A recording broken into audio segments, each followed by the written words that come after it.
Iya, kalau diputus Allah secara ruhaniah saja, kadang-kadang Pak, diputus juga secara jasmaniah. Jasmaniah kita yang tadinya kaya dilibas Allah, yang tadinya kita di mata manusia punya kehormatan dilibas Allah, yang tadi kaya jadi miskin, yang tadinya mulia menjadi terhina. Bisa jadi Allah memutus tidak hanya secara ruhaniyah tetapi juga secara zahiriyah, jasmaniyah. Masih takut dengan? Nek takut mundur. Nanti ada keterangan gini Pak. Hei hambaku yang soleh, ketahuilah bahwasanya saya memutus dohir batin itu sebenarnya kasih sayangku menyelamatkan dirimu, hatimu supaya tidak terpengaruh dengan gebiarin dunya. Biar kau tidak mudah ngaku-ngaku kau kaya, merasa kaya, karena memang sebab musababnya kita kerja tekun dari keringat kita, usaha kita. Gusti Allah menyelamatkan dari pengakuan-pengakuan itu. Yang tadinya kita di mata manusia lain tergolong kita orang yang mulia, entah mulianya sebab dermawan, mulianya sebab nyuwun sewu, karena ilmunya ya. Iki lho Pak, diringkes Allah seret supaya kita tidak gampang tersilaukan dengan hayatat dunia tadi. Kebiarin dunia. Makanya jangan heran jenengan, oh sudah banyak Pak yang WA aku loh, Gus iki saya semakin ke dalam, saya ngaji tauhid, ngamalke kok yo ekonomiku tambah. Yang tadinya teman-teman itu kumpul sekarang menjauh padaku. Nah, kulo jarno asik cek bingung disik.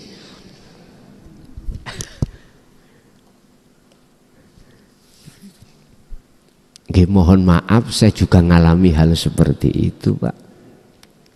Bahkan seluruh masyarakat khususnya di kampung saya mukhlason majnun. Lah wis nemen toh Pak ya. Pun saya alami itu bertahun-tahun Pak. Kalau nggak salah saya habis haji 2005, habis haji 40 hari langsung dijatuhkan Allah. Akhirnya opini muncul, persepsi, mungkin mukhlason ini dulu uang yang buat haji uang togel. Loh, ada sama seperti itu. Karena jujur Pak, memang sebelum tahun 2005 saya itu tukang dodono nomor togel. Jujur mawon. Estu Pak. Mulai tahun 2000 sampai 2005. Saya tanya tiang kampung ngen kula. Nek pas metu nih dhisik kula elingku Senin ambek Kemis. Duit kula ini koperan Pak. Tahu koperan? Mboten dompetan, koper. Yo hasil itu. Kan begini sistem saya dulu itu. Sebetulnya itu jaringan mawon saya. Saya menjaring bagaimana orang ini sadar sehingga bisa masuk ke dinu tauhid. Kalau bahasa saya asli ini rencana Allah, bukan rencana saya, rencana Allah. Orang-orang yang bermasalah terkait masalah utang piutang, mesti saya tanya, utang kamu berapa? Macam-macam toh coro tiang. Ada yang 100 juta, 200 juta, oke, pun awakmu secukupnya saja, secukupnya. Kalau 100 juta ya 100 juta. Jadi dihitung Pak, umpama BT ini tok, tahu BT nggih? Tahu? Oh mantan sampean yang ngono. Kalau terlalu parah niku saaskope Pak, 4 angka. Loh, mesti ono turai Pak. Lah turai itu dikasihkan saya. Nah, macam-macam turai. Lihat aja kebutuhannya berapa. Tapi saya hanya mengizini sesuai dengan kebutuhan. Umpama 100 juta, ya udah 100 juta aja. Sisanya tak tarik Pak, tak tarik. Tapi nggak bisa bikin rumah saya. Sampai sekarang saya tidak bisa bikin rumah sendiri secara syariat. Padahal kulo tadi kepala desa. Lah uangnya kemana? Nggak ono sing persepsi di colong tuyul nguna enggak. Karena itu bukan hak saya. Haknya fakir miskin. Jadi uang koperan itu Pak ya, saya bagi-bagi. Ning Mojokerto, jalan-jalan itu. Setiap Senin dan Kamis dulu Pak. Jadi ada yang berpersepsi mukhlason gila itu karena uang togel yang dibuat bayar, akhirnya pulang-pulang kecantolan jin eprit. Lah, ada yang gitu. Biasa toh. Loh, jatuh Pak kehormatan ini Pak. Jelek. Udah, biarin. Nggak apa-apa. Allah punya rencana itu. Jikalau Allah pada saat itu tidak menjatuhkan saya, aku yakin berprasangka baik, husnudzon pada Allah, pasti saya akan, umpama saya memaksakan diri atas dasar nafsu saya, ya, saya akan merasa diri saya itu yang segala-galanya. Mungkin sampai hari ini saya tidak akan pernah sampai ke sini, karena merasa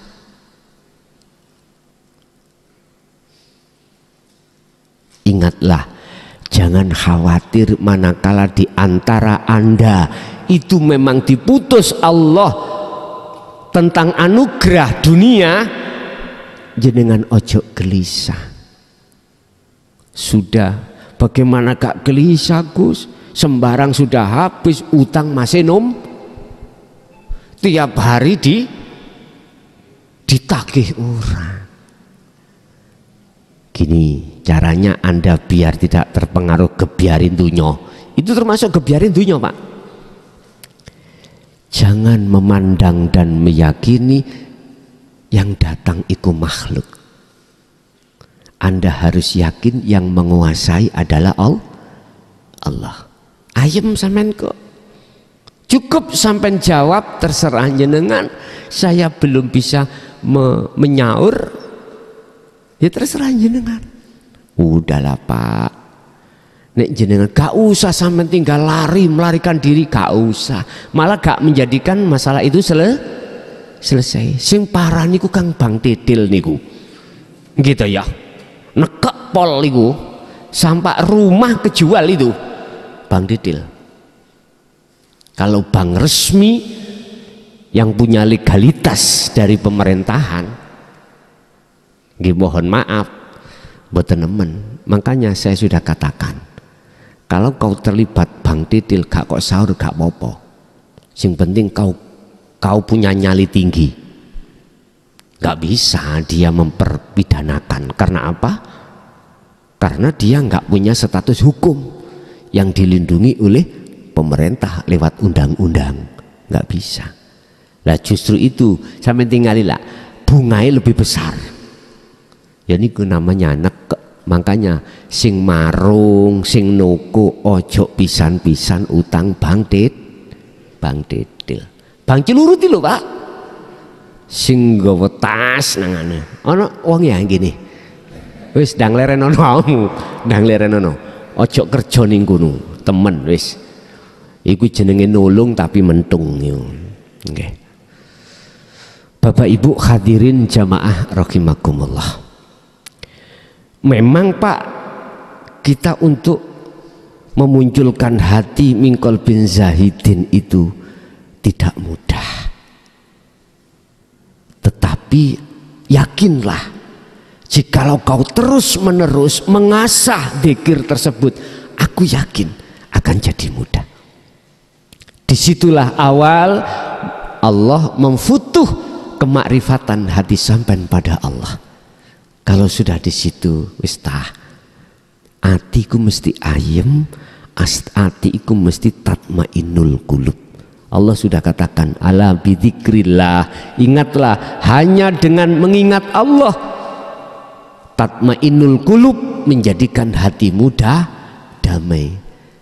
Ingat yang kumaksud itu Bapak Ibu, di pandangan hakikat itu tidak diucapkan Allah, baik secara lisan maupun hati, tapi diimani, dirasa. Ingat kalau yang berperan hanyalah akunya Allah, bukan aku kita, bukan aku makhluk. Itulah yang kumaksud zikir, yang kumaksud ingat. Kata orang Jawa dulu, jenengan ingat mbah buyut jenengan ger bejo sing eling. Niku muncul dari surat Al-Mu'minun ayat 1 dan 2. Qad aflahal mu'minuna alladzina hum fi sholatihim khosyi'un. Khosyi'un itu zikir, ingat. Ingatnya sudah, zikirnya sudah dimaksud la ilaha illa ana. Pun sudah itu. Pun Bapak Ibu hadirin jamaah rahimakumullah, kesimpulannya makalah ini, jenengan apabila amaliyah apapun, baik zikir ataupun sholat ataupun apapun, udah asahlah sirul asrar di dalamnya itu untuk menafikan diri kita sebagai makhluk yang melakukan. Ben sing melakukan itu Allah menancap di dalam hati panjenengan. Paham nggih? Jadi itulah Allah tanda memfutuh, membuka makrifat hati sampean pada Allah. Oke, Bapak Ibu, itulah apa yang bisa kami sampaikan terkait makalah ini. Kita masuk pada sesi tanya jawab, atau ada yang menambahi makalah ini, monggo kula aturi.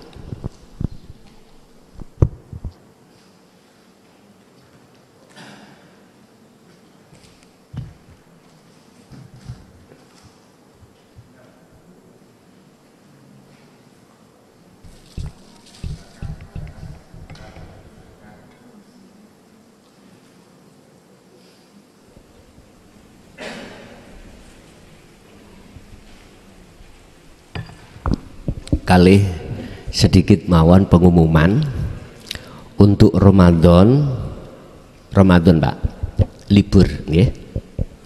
Karena sasi Ramadan saya fokus ngaji di pondok. Saya khususkan waktu Ramadan itu khusus bagi pemula. Artinya saya bukakan dasar-dasar tauhid, mulai dari rukun Islam, rukun iman, sifat wajibnya Allah, aqaid 50 itu. Ini kalau jenengan sudah paham dasar ini lewat kunci hakikat syahadat, aku yakin jenengan akan paham isi dari semua makalah Al-Hikam atau kitab-kitab tasawuf apapun, mesti paham. Apalagi didorong dengan hati jenengan selalu berzikir pada Allah. Aku yakin paham, mudah paham. Jadi bagi jenengan yang berkeinginan untuk mengikuti dasar itu, langsung saja. Kalau mukim di pondok, monggo silahkan di pondok. Saya mulai 1 hari sebelum 1 Ramadan. Berarti umpama besok puasa, sekarang kan tarawih ya Pak ya. Habis tarawih itu saya mulai ngajinya. Jenengan gak usah mikir buka sahuri, sudah ready di sana, sudah semuanya. Kalau kerso, kalau ada waktu jenengan monggo. Bila mana tidak ada waktu, bisa Anda melalui live ya. Masalahnya itu juga saya live, sampean bisa mengikuti dari rumah. Malah penak, terserah jenengan. Nggih, ada yang pertanyaan? Monggo. Assalamualaikum warahmatullahi wabarakatuh. Waalaikumsalam warahmatullahi wabarakatuh. Nama saya Yahya dari Canggu. C. Saya mau nanya Gus, saya ini pemula. Saya ngikuti pengajian Gus di sini ini baru kurang lebih 5 kali. J. Itu awalnya gara-gara saya mau ngikut itu kan, dalam hati saya itu punya keyakinan itu datangnya sendiri Gus. Jadi saya punya keyakinan bahwa nafas saya, ruh saya itu Allah tanpa ada yang mengetahui. Terus saya tanyakan kepada siapa ini, kalau salah orang kan saya malah dimaki-maki.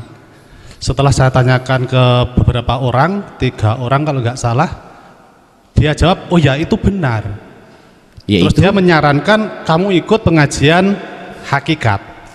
Setelah saya ikuti Gus, itu bukannya saya malah tenang atau malah pinter, nggak, malah pusing Gus. Pusing, mumet, khawatir yang jenengan katakan tadi itu saya alami sekarang ini gitu Gus. Nah, terus yang ada kaitannya lagi gini, ketika saya menjalankan syariat dengan ilmu hakikat ini, yang saya rasakan kok terus benturan Gus. Jadi ketika jenengan mengatakan dalil ini, itu kok keterangannya itu beda dengan apa yang saya dapat sebelumnya. Jadi terus kayak berantem gitu loh Gus. Nah, saya khawatir saya gini, kalau yang berantem itu ayam itu menang 1 kan enak Gus ya. Lah kalau ini, kalau saya seandainya syariat saya itu kalah gitu, karena sudah ada tanda-tanda agak menyepelekan syariat gitu Gus itu. Nah, itu saya khawatir. Terus pengalamannya itu anaknya Pak D saya itu jadi ustadz di kampung, santrinya juga banyak, tapi saat ini dia itu sudah totalitas tidak sholat, tidak jumatan, pokoknya syariat itu ditinggalkan. Nah, apakah itu yang menang hakikatnya atau syariatnya kalah atau gimana itu Gus. Terus yang terakhir, saya belum bisa menjawab pertanyaan teman saya. Saya ditanya gini, kamu kalau orang haji, orang umroh itu di sana menghadap apa? Menghadap Ka'bah. Ngapain harus ke sana? Ka'bah itu apa? Dia kan cuma media kan? Apa bedanya dengan pura yang atau Borobudur dan lain sebagainya? Saya jawab gini, itu kan media, tapi substansinya kan kepada Allah. Dia jawab juga kayak gitu, nggak usah jauh-jauh, di sini aja banyak media-media. Nah itu saya bingung juga Gus, itu Gus, bingung. Terus saya harus ngomong apa? Terus habis itu gini, dia itu kayak mengikuti apa ya, pemahaman atau aliran apa gitu, yang intinya mengajak saya, udah ini nggak usah media-medianan lah, kita langsung jret ke Tuhan. Terus dia cerita gini, meditasinya itu menghadap ke timur di atas Mori. Kata dia itu lebih cepat tembus daripada lewat media. Itu Gus, terima kasih. Assalamualaikum warahmatullahi wabarakatuh. Waalaikumsalam warahmatullahi wabarakatuh. Siapapun kita, memang ketika saat awalnya kita didoktrin dengan hukum syariat, terus baru-baru mendengarkan keterangan hukum hakikat, bingung, kontradiksi. Satu sisi makhluk, satu sisi mengatakan Allah. Sudah wajar kalau kita tambah pusing, itu sudah wajar. Saya ja'alullahu ba'da usri yusra. Yus pusing dulu, kita dipusingkan. Mungkin yang jenengan sampaikan tadi benar, keponakan itu asalnya dia itu dari ustadz sekarang tidak malah sholat, sholatnya ditinggal karena beliau diproses masih di situ. Mohon maaf, dari kalangan umum oleh karena memakai kacamata syariah mesti menyalahkan. Bahkan zalika dhalalatun, dikatakan itu sesat. Dan itu pun juga pernah ku alami juga, Pak. Dan itu proses memang proses. Memang proses. Kata satu makalah, wong Kanjeng Nabi Rasul sudah menjadi Rasul aja sholat masih dilakukan. Engkau disik bos, wong diproses itu harus manut. Kalau boleh saya berpendapat, saya tidak akan pernah menyalahkan keponakan jenengan, karena aku yakin semua di situ kehendak Allah. Si keponakan sampeyan nggak punya. Kalau wis dok iku, kalau wis dok ya, dok tadi loh nggih. Jedok imang loh.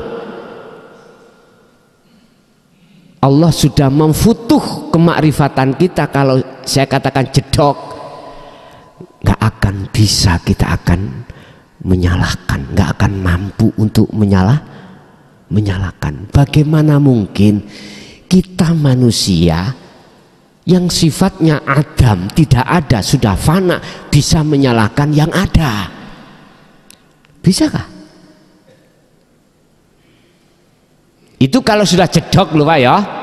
Kalau belum jedok, yaitu tadi gegara nafsu diri, keakuan diri hamba ini, makanya masih ada pandangan syariat. Ya salah, akhirnya mengatakan salah. Wong Kanjeng Nabi ya sudah Rasul, nggak pernah meninggalkan syariat. Kok itu berani? Nyun sewu Bapak Ibu, ini juga berkenaan dengan pertanyaan kedua tentang media tadi, tentang media. Sistem untuk ke Allah, liqo pada Allah, itu kan ada dua, wasilun dan majdubun. Kalau majdubun dari atas ke bawah, kalau wasilun dari bawah ke atas. Artinya yang dari atas ke bawah iku tandanya biasanya tidak menghiraukan hukum-hukum di dalam hukum syariatnya orang syariat. Biasanya gitu.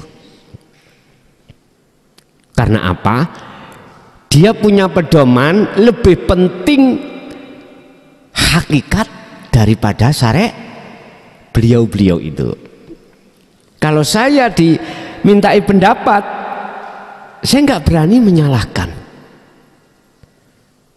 Karena apa yang terjadi di situ, keadaan apapun, semata-mata bagi saya semua karena Allah.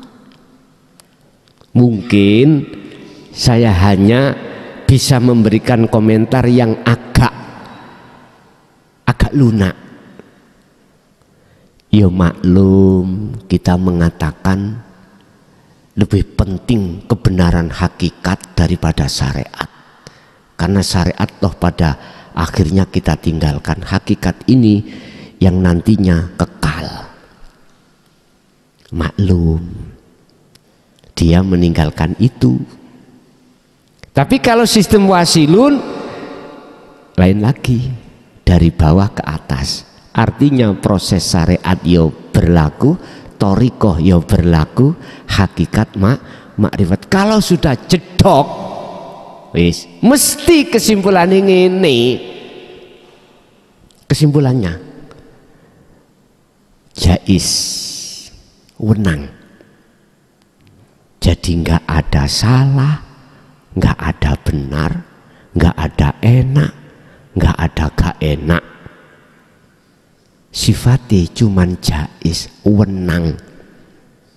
Justru di dalam wenang itulah dia akhirnya bisa menyinkronkan antara hukum syariat dan hakikat. Ya napa? Ngeten. Berhubung dia masih ada di dunia, jasmanianya masih butuh sesuatu yang dibutuhkan jasmani. Kita lapar berarti harus makan.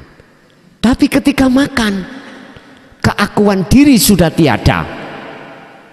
Secara ruhaniah berarti dia tidak mengakui atas makannya itu. Syariat kita makan harus nyambut gawe dulu lah gitu toh. Dunia kita kan bisanya makan harus beli ini beli itu lah, kita dapatnya uang harus kerja. Nah waktu kerja ya seperti itu, tidak pernah secara rohaniahnya itu mengakui kalau dirinya kerja. Yang kerja dia sholat menjalankan perintah, dia meninggalkan larangan secara syariat. Dia pun di dalam hati secara ruhaniah tidak mengakui kalau sing berperan dianya enggak, tetapi di dalam dirinya muncul keakuan Allah. Inilah jawaban surat Toha ayat 14, innani anallah. Tapi sebelum kita jedok, siapapun mesti bingung. Memang dibikin bingung. Itu Pak. Ingat di dalam surat Ibrahim ayat 3. Kalau kita mengurai bingung, ini prosesnya. Nafsu di dalam diri kita itu kan makhluk toh Pak. Oke, nafsu itu makhluk apa kholik? Oke. Kita sepakat ya, makhluk.